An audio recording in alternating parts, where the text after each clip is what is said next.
Social মিডিয়ায় পরিচয় করে দুই নাবালিকা বোনকে অপহরণ উদ্ধার পুলিশের। সোশ্যাল মিডিয়ায় পরিচয় করে কাজে প্রলোভন দেখিয়ে দুই নাবালিকাকে অপহরণের ঘটনায় ব্যাপক চাঞ্চল্য ছড়িয়েছিল বনগাঁয়। থানার অভিযোগ দায়েরের পর তদন্তে নেমে ওই নাবালিকাদের উদ্ধার করল পুলিশ, গ্রেপ্তার করল দুই অভিযুক্তকে। পুলিশ জানিয়েছে অপহৃত নাবালিকাদের বাড়ি বনগাঁ থানা এলাকায়।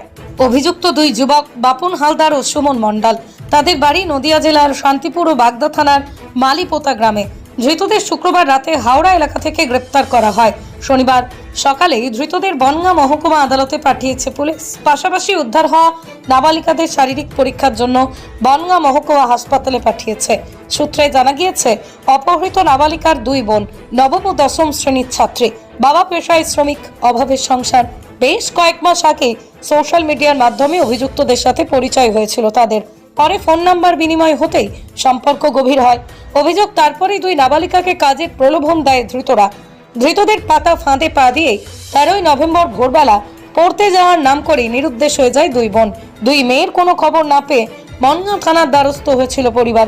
ঘটনার তদন্তে নেমে পুলিশ জানতে পারে ওই দুই নাবালিকাকে নিয়ে ভিন রাজ্যে পাড়ি দিয়েছেন ধৃতরা বারবার ঠিকানা বদল করায় তাদের ধরতে বেশ কিছুদিন সময় লেগেছে পুলিশের।